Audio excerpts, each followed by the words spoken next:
শায়কের কুটনি বৌদিকে চেনেন? অভিনয় জগৎ তো বটেই, সোশ্যাল মিডিয়ার অতি পরিচিত মুখ তিনি। শায়কের সঙ্গে তার মাখো মাখো বন্ধুত্ব নিয়েও ওঠে বিতর্কের ঝড়। সেসব সামলে অবশ্য চুটিয়ে কাজ করছেন সুস্মিতা। কুটনি বৌদি সুস্মিতা রায় আজকাল সোশ্যাল মিডিয়ার দৌলতে তাকে সকলেই চেনেন, কিন্তু অভিনয়ের সুবাদেও দীর্ঘদিন ধরেই টলিপাড়ার অত্যন্ত পরিচিত নাম তিনি। কৃষ্ণকলি খ্যাত সুস্মিতাকে নিজের বৌদি হিসেবে অবশ্য পছন্দ করে এনেছিলেন শায়ক নিজে ঘটকালি করে দাদার বিয়ে দেন। এই দেওর বৌদি রীতিমতো সোশ্যাল মিডিয়ার সেন্সেশন। তাদের ফেসবুক ব্লগ তাড়িয়ে উপভোগ করে নেটপাড়া, কিন্তু বাস্তব জীবনে দুঃসহ অভিজ্ঞতার মধ্য দিয়ে যেতে হয়েছে সুস্মিতাকেও।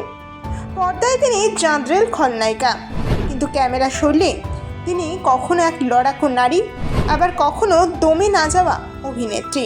হাসি খুশি এই সুস্মিতার জীবন অবশ্য বেশ কঠিন। আজকের ভিডিওতে আমরা সুস্মিতার গল্পটাই আপনাদের শোনাবো। ছোটবেলা থেকে অভিনয় করতে চেয়েছিলেন সুস্মিতা। কখনো স্কুলের নাটকে, কখনো বা পাড়ার ফাংশনে অভিনয় করতেন। গোসাবা সুন্দরবনের মেয়ে সুস্মিতা। বড় হয়ে কি হতে চায় প্রশ্ন এলে অভিনেত্রী হওয়ার ইচ্ছে প্রকাশ করতেন নায়িকা, কিন্তু বাবা মায়ের সরকারি চাকরি, সেই কারণেই বাড়িতে সবার প্রবল আপত্তি ছিল। ইন্ডাস্ট্রিতে আসার ব্যাপারে তারা অবশ্য একেবারেই সম্মতি দেননি। শেষ পর্যন্ত বাড়ি থেকে পালিয়ে কলকাতায় চলে আসেন সুস্মিতা। তখন কলেজে পড়তেন। ইন্ডাস্ট্রিতে অবশ্য তথাকথিত কোনো গডফাদার ছিল না।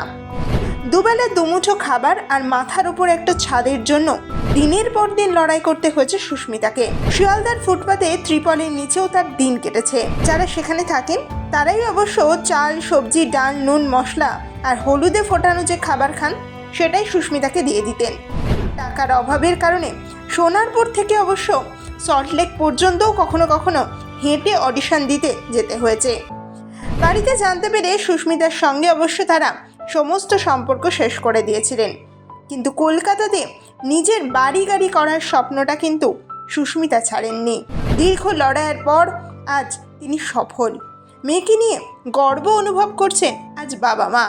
কৃষ্ণকলিতে পার্বতীর ভূমিকায় অভিনয় করার সময় অন্তঃসত্ত্বা হয়ে পড়েন সুস্মিতা। ডেলিভারির 1 সপ্তাহ আগে পর্যন্ত শুটিং করেছিলেন তিনি। বেবিও একদম সুস্থ ছিল, কিন্তু চিকিৎসকদের একটা ভুলের কারণেই শেষ পর্যন্ত অবশ্য সেই সন্তান পৃথিবীর আলো দেখতে পায়নি। মা হওয়ার সমস্ত যন্ত্রণা সহ্য করেও শূন্য হাতেই হাসপাতাল থেকে বাড়ি ফিরতে হয়েছিল সুস্মিতাকে। তারপর টানা 2 মাস বিছানায় শয্যাশায়ী। হাঁটাচলা একেবারেই করতে পারতেন না। একেবারে শুকিয়ে গিয়েছিল চোখের জলও। কিন্তু প্রযোজক পরিচালককে অনেক অনুরোধ করে শেষ পর্যন্ত শুটিংয়ে ফিরে গিয়েছিলেন সুস্মিতা। সেখানে তাকে অবশ্য দেখানো হয়েছিল যে তিনি অন্তঃসত্ত্বা আর তিনি একটি পুত্র সন্তান প্রসব করেছেন। রিয়েল লাইফে যা হয়নি সেটাই অবশ্য হয়ে গিয়েছিল রিয়েল লাইফে। বর্তমানে শ্বশুর, শাশুড়ি, স্বামী, দেওর আর বাড়ির পোষ্যকে নিয়ে সুখের সংসার সুস্মিতার। সুস্মিতার স্বামী সব্যসাচী চক্রবর্তী, পেশায় সঞ্চালক। দেওর শায়ক চক্রবর্তীও টেলিজগতেই রয়েছেন। বাড়িতে সকলের আদরের টুবলু সুস্মিতা। সকলকে নিয়ে এখন তিনি বেশ ভালোই আছেন। বর্তমানে শায়ক আর সুস্মিতার এই দেওর বৌদির জুটি রীতিমতো নেটপাড়ায় ভীষণই জনপ্রিয়। আপনারা অবশ্যই জানাবেন আজকের এই ভিডিওটি আপনাদের কেমন লাগলো। এরকম আরও নতুন তথ্য জানতে অবশ্যই চোখ রাখুন আমাদের পেজে।